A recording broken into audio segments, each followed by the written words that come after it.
అంటాడు, కొలసి సంగమా, దేవుని ఎదుట మీరు సంపూర్ణంగా నిలబెట్టవాలని నా ప్రయాస, నా ప్రార్థన, నా విజ్ఞాపన, నా యొక్క ఉపవాసం అంటూ ఉన్నాడు ఆయన. అంటే ఇప్పుడు మనం ఏ విషయాల్లో సంపూర్ణులు కావాలి? దేవుని యొక్క కృపలో సంపూర్ణులుగా ఉండాలి. కృప అనగా అర్హత లేని వారికి ఇచ్చేది, దయ అనగా అర్హత కలిగిన వారికి ఇచ్చేది.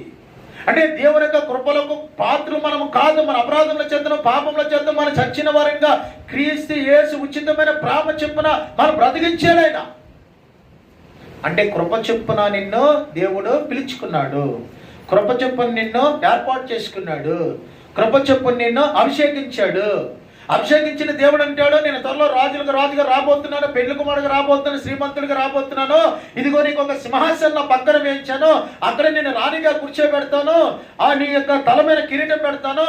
దేవుని ఎదుట, దేవదూతల ఎదుట నీవు నా కుమార్తెవని, నేను నా కుమారుడవని నేను ఏం చేస్తాను, సాక్ష్యము చెప్తానని ఆయన అంటున్నాడు.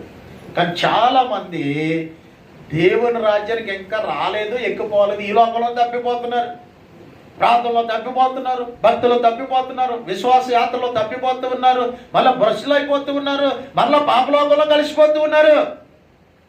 కానీ నువ్వు చేసిన సమర్పణ ప్రకారంగా నువ్వు లోకంతో ఏం పడకూడదంట, రాజీ పడలేనటువంటి జీవితాన్ని నువ్వు కలిగి ఉండాలి. హల్లెలూయా.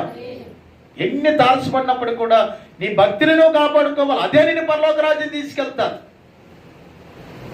అందుకే నేను ఏమంటున్నాడంటే, మూడవదిగా దేవుని యొక్క కృపలో మీరు సంపూర్ణులు కావాలి.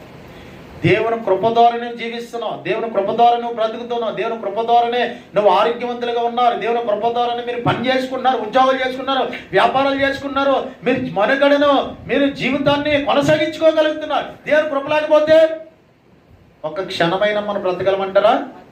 బ్రతకలేము. నీ జీవితము నీటి బుడగ వంటిది అంటాడు.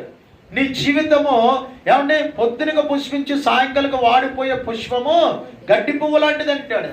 కిటికీల గుండా పొగ వంటిది అంటూ ఉన్నాడు ఆయన. ఎండకు లేకపోతే ఆరిపోయిన మంచు వంటిది అంటున్నాడు ఆయన. ఇటువంటి జీవితాలు మనం ఎలా ఉండాలంటే దేవుని యొక్క కృపను మనము కాపాడుకోవాలి.